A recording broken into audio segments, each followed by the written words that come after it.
சொல்லவா? ஹாய் வணக்கம், welcome to சொல்லவா சேனல். இன்றைக்கி நம்ம சக்கரை பொங்கல் எப்படி செய்கிறதுன்னு பார்க்க போகிறோம். அதுக்கு முன்னாடி நம்ம சேனலை சப்ஸ்கிரைப் பண்ண அனைத்து உள்ளங்களுக்கும் என் நன்றிகளை தெரிவித்துக்கிறேன். இப்போ வாங்க வீடியோக்குள்ளே போகலாம். சக்கரை பொங்கல் எப்படி செய்கிறதுன்னு நம்ம பார்க்கலாம் வாங்க. ஃபஸ்ட்டு இந்த ரெசிபி செய்கிறதுக்கு ஒரு கப் வெல்லம் எடுத்துக்கோங்க. நல்லா கோபுரமாக அளந்து எடுத்துக்கோங்க. தலை தட்டி எடுத்துடாதீங்க, கோபுரமாக நல்லா அளந்து எடுத்துக்கோங்க. இதை ஒரு பாத்திரத்தில் நம்ம சேர்த்துக்கலாம். இப்போ நம்ம அடுப்பை பற்ற வச்சுக்கலாம். வெல்லம் கரைஞ்சா போதுங்க, கெட்டியாக ஒன்றும் அவசியம் இல்லை. வெல்லம் நல்லா கரைய ஆரம்பிச்சிருச்சு. இப்போ வெல்லம் எடுத்து அதே கப்பில் ஒரு கப் பச்சரிசி எடுத்துக்கோங்க. 5020 பொன்னி அரிசின்னு எதுனாலும் எடுத்துக்கோங்க. அதை ஒரு கப்பில் சேர்த்துக்கலாம். அது கூட 2 டேபிள் ஸ்பூன் பாசிப்பருப்பு சேர்த்துக்கோங்க. இது வறுத்த பாசிப்பருப்புங்க. வறுத்து செஞ்சோம்னா தான் பொங்கல் உங்களுக்கு வாசமாக இருக்கும். அதனால் வறுத்து வச்சு அதை சேர்த்துக்கோங்க. இப்போ சேர்த்துட்டு இதையும் நல்லா கழுவிக்கலாம். ரெண்டையும், அரிசியும் பருப்பையும் நல்லா கழுவிக்கலாங்க. ஒரு 5-6 தடவை நல்லா கழுவிக்கோங்க. இப்போ நம்ம கழுவிட்டு வந்தாச்சுங்க.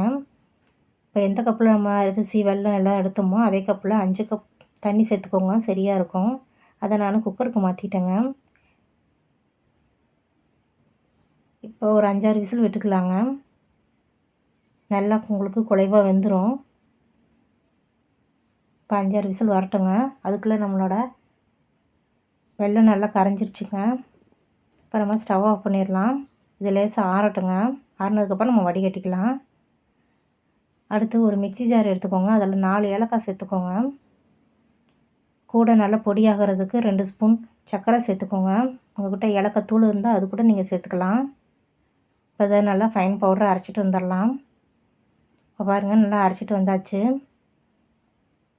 இப்போ நம்ம வெல்லத்தை வடிகட்டிக்கலாம். அதுக்குள்ளே பார்த்திங்கன்னா விசில் வந்துருச்சு, விசில் அடங்கிருச்சு. இப்போ ஓப்பன் பண்ணி பார்க்கலாம். பாருங்கள், கரெக்டாக வெந்திருக்கு. நம்ம ஊற்றின தண்ணி கரெக்டாக இருந்தனால கரெக்டாக வெந்திருக்குது. பாருங்கள், தண்ணியும் பருப்பும் அரிசி எல்லாம் ஒன்றா மிக்ஸ் ஆகி கரெக்டான பொங்கல் பதத்தில் இருக்குது. இதை நம்ம மசிச்சணும்னு அவசியமே இல்லை, அதுவே நல்லா குழக்கலன்னு வெந்துருச்சுங்க. இப்போ இதை நம்ம அடுப்பில் வச்சுக்கலாம். கொஞ்சமாக உப்பு சேர்த்துக்கலாங்க. 1/4 ஸ்பூன் சேர்த்துக்கோங்க, சரியாக இருக்கும். எப்போவுமே நம்ம ஸ்வீட் செய்யலை கொஞ்சம் உப்பு சேர்த்தோம்னா தான் உங்களுக்கு பேலன்ஸ் பண்ணி கொடுக்கும் இனிப்பு. இப்போ நம்ம ஏற்கனவே வடிகட்டி வச்ச வெள்ளைப்பாகம் சேர்த்துக்கலாங்க. உங்களுக்கு இனிப்பு கொஞ்சம் அதிகமாக வேணும் அப்படின்னு நீங்கள் நினச்சிங்கன்னா 1/4 கப் கூட சேர்த்துக்கலாங்க. இதுவே கோபுரமாக நான் அளந்துருக்கனால கரெக்டாக இருக்கும். பெரியவங்களாம் 2 கரண்டி சேர்த்து கூட சாப்பிட்லாம். அந்தளவுக்கு கரெக்டான இனிப்பில் தாங்க நான் சேர்த்துருக்கேன். இப்போ நம்ம நுணுகி வச்ச ஏலக்காவும் சேர்த்துக்கலாங்க. சேர்த்துட்டு நல்லா மிக்ஸ் பண்ணிக்கலாம்.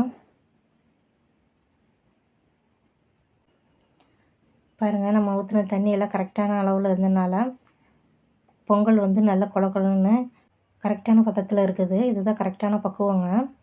இதே அளவில் செஞ்சுக்கோங்க, கரெக்டாக இருக்கும். இப்போ பொங்கல் லேசாக கொதிக்க ஆரம்பிச்சிருச்சுங்க. இப்போ நம்ம இது கூட லேசாக பச்சை கற்பூரம் சேர்த்துக்கோங்க. நல்லா வாசமாக இருக்கும். கோயில் பிரசாதம் நம்ம சாப்பிட்ற மாதிரியே இருக்கும். இருந்தால் சேர்த்துக்கோங்க, இது ஆப்ஷனல் தான். இல்லைன்னா ஏலக்காய் மட்டும் போதுங்க. இப்போ இதை நல்லா மிக்ஸ் பண்ணிக்கலாம். அடுத்து கடாயில் 2 ஸ்பூன் நெய் சேர்த்துக்கோங்க.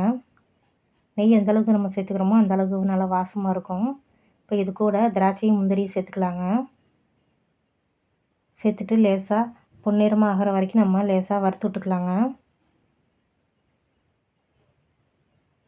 இப்போ பாருங்கள், திராட்சைலாம் நல்லா பபிள்ஸ் வந்துருச்சு. இப்போ நம்ம ஸ்டவ் ஆஃப் பண்ணிடலாம். ஸ்டவ் ஆஃப் பண்ணிவிட்டு இதை பொங்கலில் ஊற்றிக்கலாங்க. உங்களுக்கு நெய் இந்தளவுக்கு வேண்டாம்னா நீங்கள் கம்மியாக கூட ஊற்றிக்கோங்க. நம்மளோட சக்கரை பொங்கல் சூப்பராக டேஸ்ட்டாக ரெடி ஆயிடுச்சுங்க. நீங்களும் கண்டிப்பாக இதை ட்ரை பண்ணி பாருங்கள். நம்ம பொங்கல் எந்த பக்குவத்தில் எடுத்தோமோ அதே பக்குவத்தில் இருக்குது பாருங்கள். நல்லா குழன்னு விளக்கமாகவே இருக்குது. கண்டிப்பாக நீங்களும் இதே மெத்தடில் செஞ்சு பாருங்கள். கண்டிப்பாக உங்களுக்கும் பிடிக்கும். நீங்களும் இந்த பொங்கல் நல்லா என்ஜாய் பண்ணுங்கள். உங்களுக்கு இந்த ரெசிபி பிடிச்சிருந்தா மறக்காமல் நம்ம சேனலை சப்ஸ்கிரைப் பண்ணுங்கள். வீடியோவோட எண்டுக்கு வந்தாச்சுங்க. இன்றைக்கான சிந்தனை என்னன்னு நம்ம பார்த்தலாம் வாங்க. உங்களை நீங்களே கவனித்துக் கொள்ள மறந்து விடாதீர்கள். ஏனென்றால் சில நேரங்களில் நீங்கள் மற்றவர்களை கவனித்துக் கொள்வதில் மிகவும் பரபரப்புடன் இருப்பதால் நீங்களும் முக்கியமானவர் என்பதை மறந்து விடுகிறீர்கள். தேங்க்யூ.